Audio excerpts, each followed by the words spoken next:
things first, I'm not putting that check amount on there to try to, be braggadocious in any way. I put that on there strictly for motivation. If you're sitting there and you're watching this and you're thinking like, man, I'm thinking about, it doesn't even have to be trucking. I'm thinking about starting my own business. Let me tell you what, the money hits different when you are able to, when you own the company and everything that the company's made has been like on your back, on your labor. And you're able to sit there and to say, well, I need to transfer some money. I got to get some money out of the business and pay myself. I mean, I show you guys all the time how I make money in the truck. But the question that kind of remains is like, well, yeah, but how does that money translate into money that you can actually use in your day-to-day life? I mean, how do you, it's like, yeah, I make money with trucking, but I need to live my life. I mean, that's the whole reason I do trucking. And, I think back of like, I started working for a drugstore in 1991. I was in high school. And I followed a path, and I stayed on that path for 30 years. For 30 years, I was an employee. Not as much later on when I became a pharmacist, but early on, I mean, I remember it was always such like a humbling experience to have to go and like ask the store manager for a raise and be like, well, I think I deserve a raise because of X, Y, and Z and all this stuff. And it was like it's like to now be in the position to be able to sign that check on the front and on the back to myself and to write it for whatever I want as long as I have the money to cover it.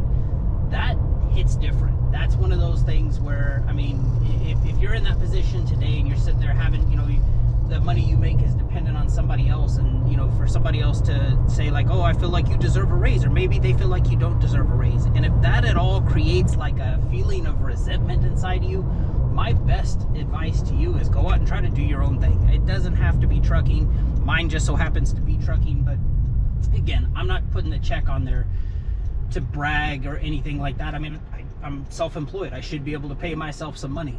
I'm not going to apologize for that, but I don't want to seem like I'm bragging at all. I'm just trying to, hopefully motivate you by just, signing that check on the front and on the back is something I will never take for granted in my life. And I'm not qualified to give out like tax advice. I don't have a degree or training and that type of stuff. But I would say, especially if you're thinking about starting a trucking business, definitely spend some time Googling that, how do places pierce that corporate veil? I know it can be done. I know if there were a tax attorney sitting here next to me, they would waste me in knowledge as far as this kind of stuff. But basically what I do on my end, I'm super careful not to commingle money. I do have like the business account and I do have my personal account. Stuff that I have come out of the business account is stuff that's like undeniably 100% for the trucking business.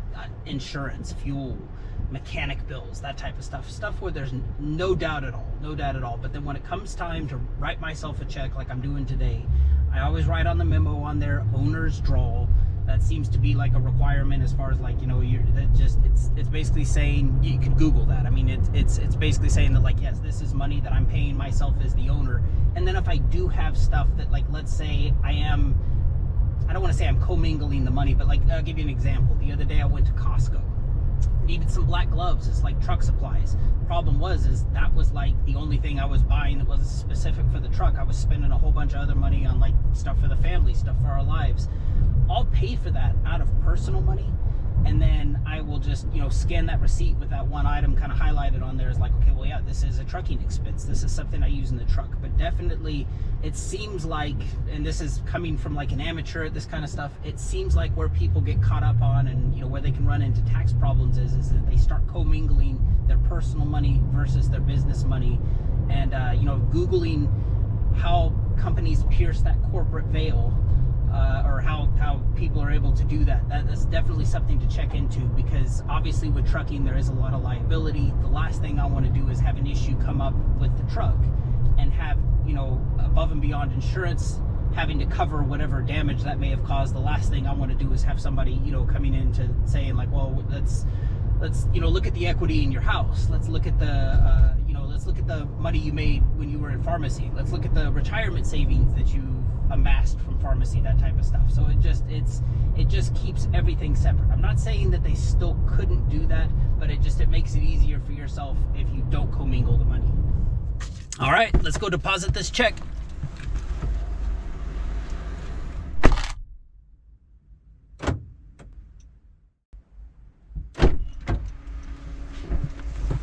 All right, not gonna lie, I got $200 cash.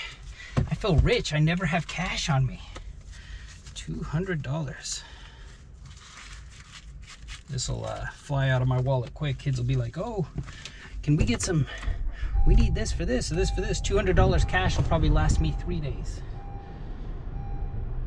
Not from me spending it, just from people I live with needing it. Next thing I want to do, I play the game with these credit cards. I come out here, I pay my credit card off. You know what I mean by play the game. You got all these. I have an airlines card where I just do. Let me just log in here real quick and do this. Pay balance. Link external account. No, I want to pay balance. Pay card. Next. Current balance. Next. Done. Make payment. And pay it. Done. The a lot of these cards have. I'll put it like this: we're a family of 4. We haven't paid for a flight since 2020. I mean, it just like we, you know, play the game. I mean, these places want to offer you, you know, airline miles and everything. I charge everything to the card, and then end of the month, I just pay the card off. And so, you know, they have all these little bonus deals all the time and stuff. I'm always like taking advantage of that. But yeah, like I'll let my credit card balance build up over a month, and then at the end of the month, I just pay it off. But next stop, Starbucks. Why are you hanging out today? Hi, may I get 4 shots of espresso on ice, please? No problem. Yes. That'll do it. Thank you.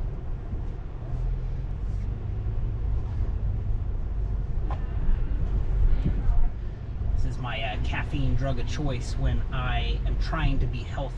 I normally white chocolate mocha, extra ad shot, all that good stuff.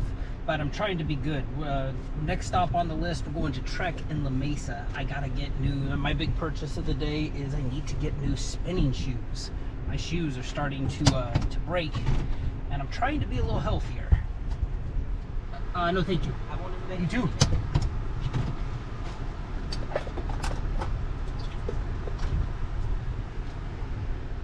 Always feel uneasy ordering this drink just because I used to have somebody in my life, a friend of mine at the time, they actually smoked crack.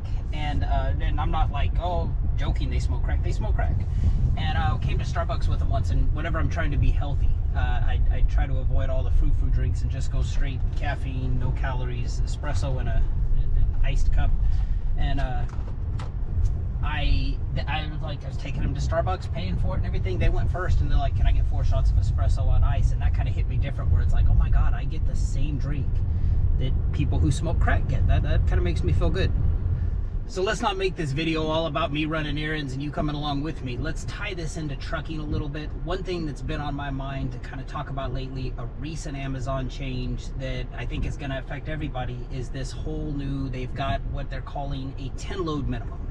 It's been on my mind to talk about this for a little bit.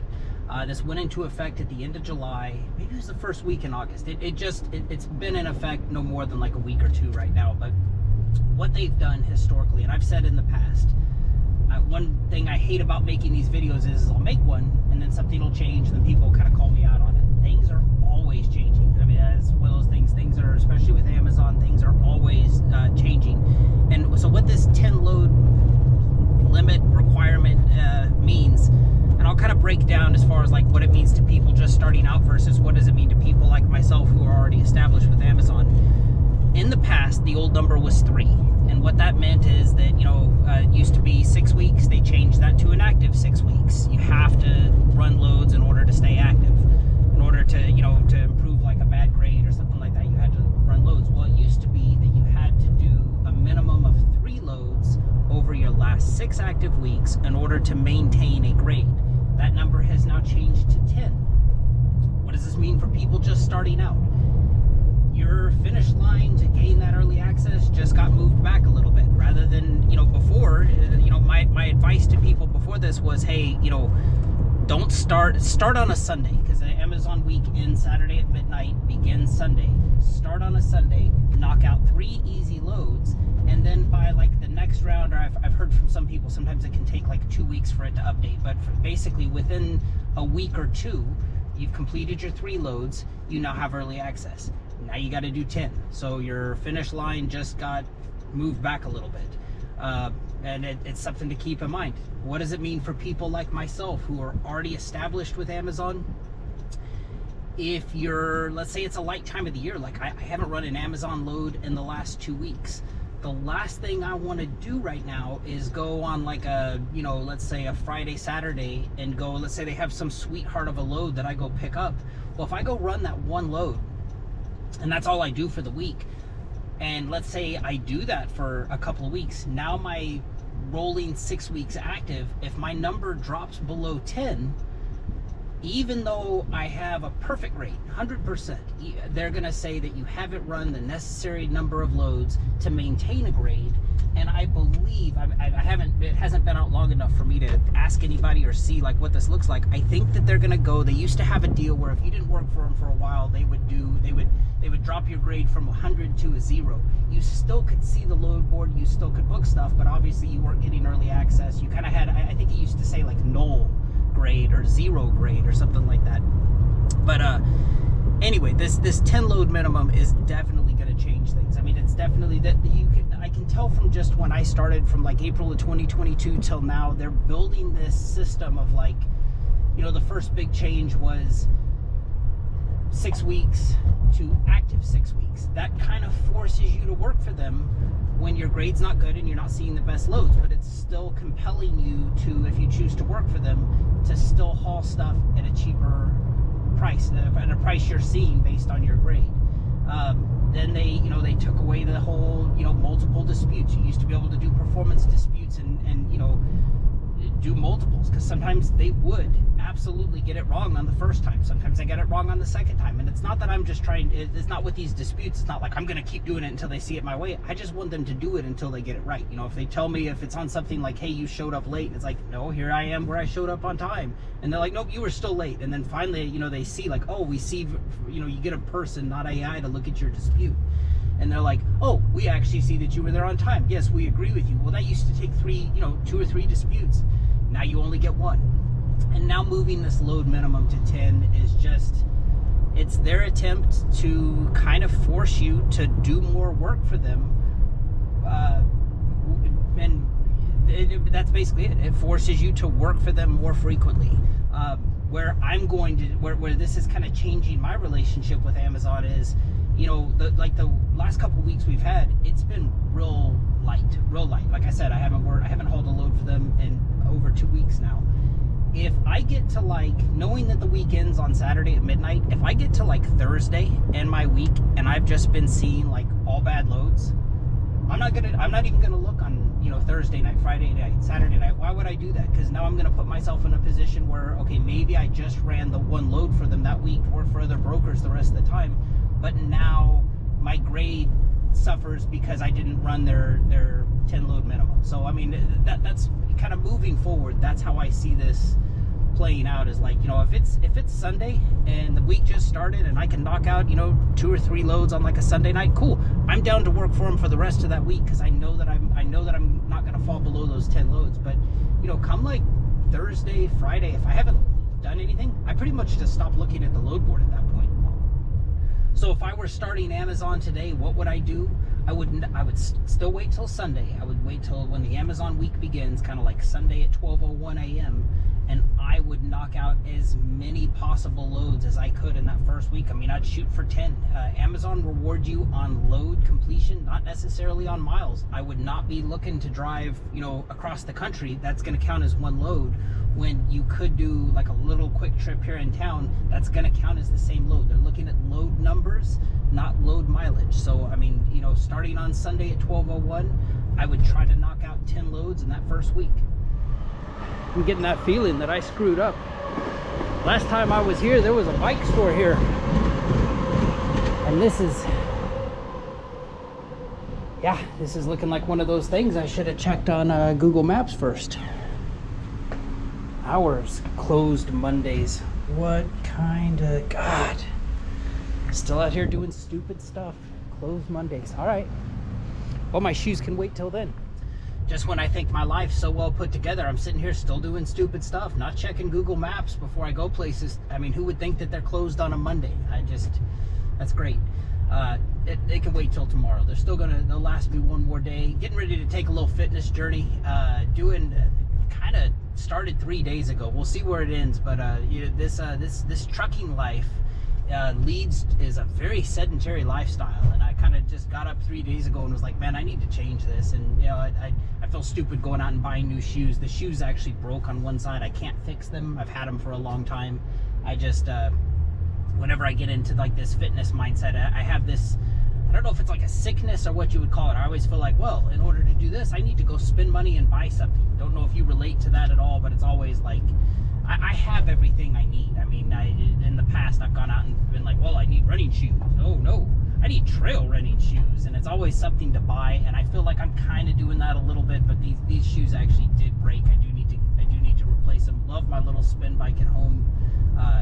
Go down there and just do work on that bike, and the TV, music, whatever, kind of can get out of my head, I guess you'd say. So it's day 3 of this. We kind of got up 3 days ago and was like, I need to make some changes. I'm getting chubby in the face. I'm getting chubby in the middle, and I'm not really enjoying that too much. So yeah, got to make a change. We'll see where I go with it. But I'm gonna wrap this one up here. Not showing the check to brag. Not a bragging check. Just